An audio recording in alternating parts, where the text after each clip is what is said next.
We're joined by Battle Creek Environmental Program Director, Lizzy Paul. Good morning. Good morning. Oh, it helps if I turn your microphone on. Oh, Now. Good morning. It's great to have you on. So there's a lot happening with Battle Creek's environmental programs this time of year. The big one is, this was announced earlier this year, but some changes have happened since then about the curbside recycling pickup. Right. And these changes are, it's kind of crazy how international politics can affect the local level, and this is one of those examples. Yeah, it really is. And yeah, like I've said before, every community that offers a recycling program is having to relook at their contract and make some adjustments because of what's going on in China. So yeah, we are switching to an every other week service. So most residents, we're used to putting our recycling out every week, but we're changing that to every other week. Originally, it was announced that that would be starting on April 1st, but we at the city decided to push that off until May 6th, so we have more time to kind of educate the public and give people more information on what they can expect with this big of a change. So that will be effective May 6th, not April 1st. So why does this change need to happen? What did China do? So what did China do? They basically said that they're not going to accept the same amount of material that they were accepting from the U.S. So they were buying about a third of our recycled material. And a lot of that, unfortunately, was actually trash, not valuable material to them. So they, kind of laid down the law and said, look, we're not going to just turn into a wasteland for you guys, because they're the ones that have to pay the tipping fees for the landfills. So they kind of said, we're not accepting all this trash anymore. Clean up your stream, and then, we'll try to figure something out from there. But in the meantime, like I said, every community has had to look at their contracts and make some changes. So with that large of a change in China, that's, kind of disrupted the entire market. And that's not to say that everything was being sent overseas, but a large majority of it was. So, it's just caused a lot of havoc with recycling. So the city's choices basically were either raise rates significantly, or cut back in service. Exactly. So yeah, or cut the program altogether, which wasn't really an option. I mean, a lot of communities have done that. Exactly, which is really heartbreaking, but it makes the most financial sense for a lot of people. So yeah, basically our option was to continue the weekly service but raise rates, or to cut back on the service and keep rates the same for residents. So we thought that was the best option. Now, this might actually be this change, although it might, rub some people the wrong way, it will be more environmentally friendly in a way, right? Because like you mentioned, a lot of the stuff we send to China just gets burned or put in a landfill anyway. Exactly. So it's not really getting recycled. Exactly. And yeah, and that brings up a good point. So 25% of the recycled material in Battle Creek is actually trash. So that means we have a contamination rate of 25%. Now, that means contamination, is that people literally just throwing garbage in there, or are we talking things that people think are recyclable, but they're not for various reasons? There's kind of, the way I look at contamination, there's 3 different levels. There's the wishful recycler. So those are people who throw things like a pen or like a picture frame in recycling, just thinking hope it works. Right, exactly. Hope that later down the line it gets recycled. So those people, they have good intentions. There's the people that know how to recycle and know what to recycle, but they don't prepare it correctly. So they put a dirty soup can in instead of rinsing that out and letting it dry. And then, of course, there are the people that treat their recycling bin like it's a second trash can, and they just put whatever in there. So there's different levels of contamination, but it all leads to the landfill eventually, which is just really unfortunate. So how does the system work? Do we, in the city, or I guess it would be waste management, do they get in the recycling and then someone reviews it and says, okay, this can be recycled, this can't be recycled, and they toss it to the side? Yeah, it's a pretty interesting, it's really complex actually. So in Battle Creek, once your recycling is picked up by a waste management truck, it goes out to a transfer station in Springfield, which is also where the drop-off location for residents is. So if you need to recycle more than every other week, you can bring your stuff out there. But so the trucks go to the transfer station, they dump everything there, load it onto larger trucks, and then it's brought to a materials recovery facility in Holland, or MRF for short.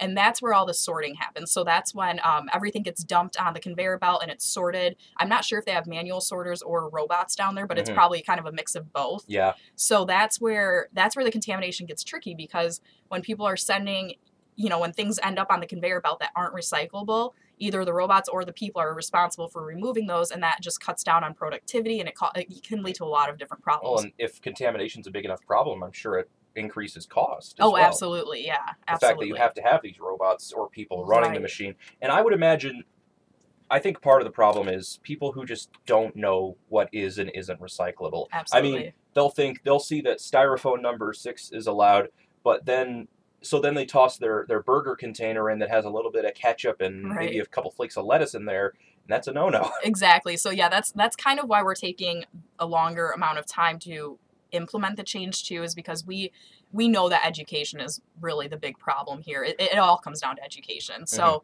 we're trying to do as much as we can. You know, a lot of outreach and education to the residents on how to recycle, what to recycle. And there's so many resources out there on the internet that people just don't know exist yet. So we're really trying to push some of these websites that we found to be really beneficial.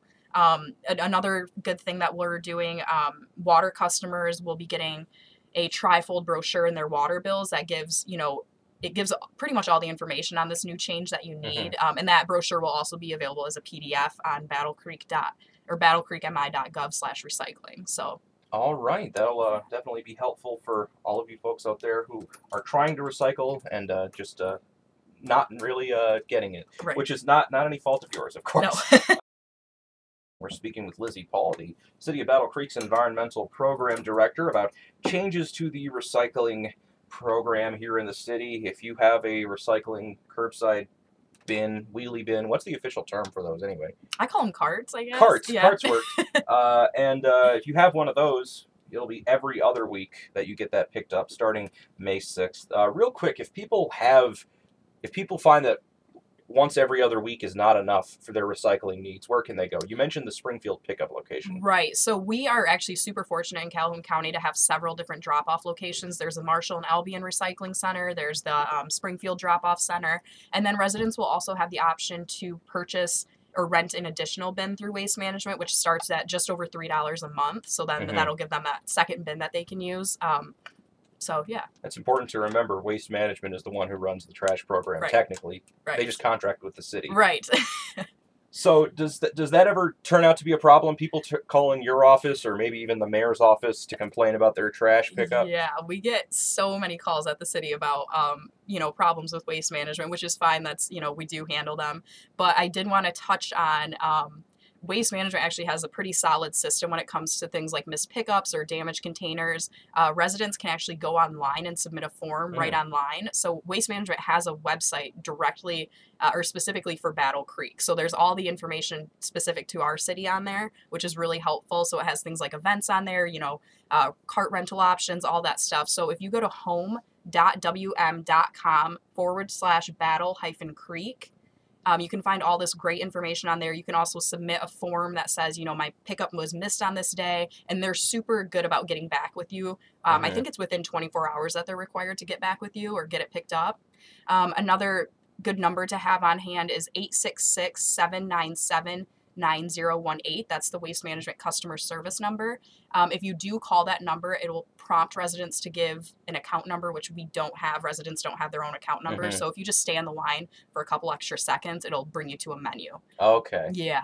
That makes things a bit simpler than going to the city and then having the city go to Waste Management. Right. We essentially play the middleman. So it's like Waste Management has this really solid system of handling all this stuff. So when people come to us, you know, we essentially end up doing exactly what I just said. So it helps if people can just take out still an option, but you'll get your problem solved quicker if you just go straight to Waste Management. Absolutely, yeah. A few more minutes here with Battle Creek's Environmental Program Director Lizzy Paul, and coming up next month, well, actually in just a few days, now that it is next month technically, but April the 6th is RecyclingRama. Yes, yep, RecyclingRama out at Bailey Park. Yeah, that starts at 9 o'clock in the morning, goes till 1 in the afternoon. So it's really like, even if you have the recycling curbside pickup through Waste Management, this is your chance to get rid of things that you can't get rid of through that program. Those contaminants.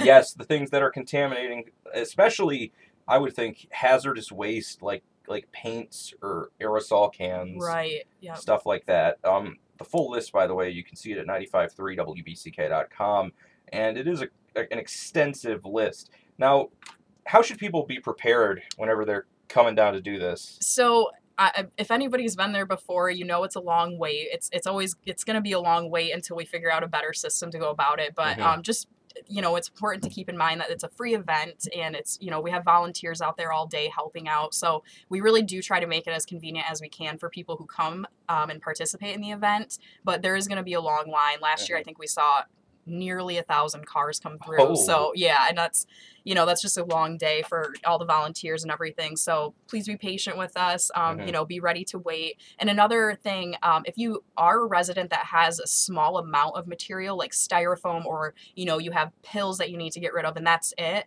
we really encourage you to look at other outlets, not coming to the, you know, don't come to the event for things like that. The Marshall and Albion Recycling Center, they collect styrofoam every time they're open. So you don't have to, you know, there are other options, but this is more for people who have, you know, 3 computers that have been sitting in their basement for years that they need to get rid of, things like that. A bunch of, you know, oil or lead-based paint stacked in their garage. Exactly. So yeah, be prepared, and obviously it will take time to get through the line because they want to keep the paint separate from the computers and the CFCs separate from the styrofoam. So don't want any cross-contamination that way.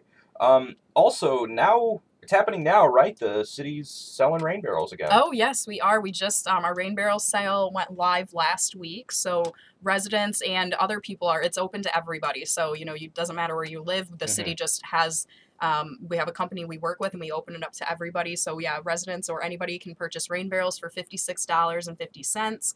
You can choose your color. You can also look online. There's things like composters on there. There's tumbling composters. You can get all the accessories you need for a rain barrel on there as well. So that website is upcycleproducts.com. Okay, so what is a rain barrel? What is it? What is the reason I should buy one? Yeah, that's a good question. A lot of people aren't really sure what the connection is. You know, they know rain barrels environmentally friendly, but not sure why. So essentially it traps rainwater and it reduces the runoff that's going in our storm drains. So a lot of the times, you know, when it rains, that rain is running down the street. It's picking up contaminants along the way. You know, it's picking up litter and that goes to our storm drain and that goes out to the river. So by trapping that rainwater, you're actually, you know, you're doing a huge environmental part, but you're also saving money because you can reuse that water in your garden or your home in any way. So it's, yeah, it's a really great thing. So it's just a barrel you stick under the spigot of your what is it? Gutters. Yeah, essentially, yes. Yep. And it just collects all that water to keep it from running off. So. And yeah, it's not just for collecting, you can use it. I have a note here I got from the city, I think. The EPA says that lawn and garden watering is 40% of total household water use in the summer, which is crazy. It's wild, yeah. Think about how, I mean, if you're just, this is just like a good economic move, I think. It really is, yeah, exactly. It depends on how much your water bill is, of course. Right. So, yeah, $56.50, and then how do people get their barrels? Because I saw there was a bit of confusion around that. Right. It's a little confusing. So the city partners with Upcycle Products and we provide the resources for people to purchase these barrels. So you can do it online, you can do it through a mail-in form that's on the website.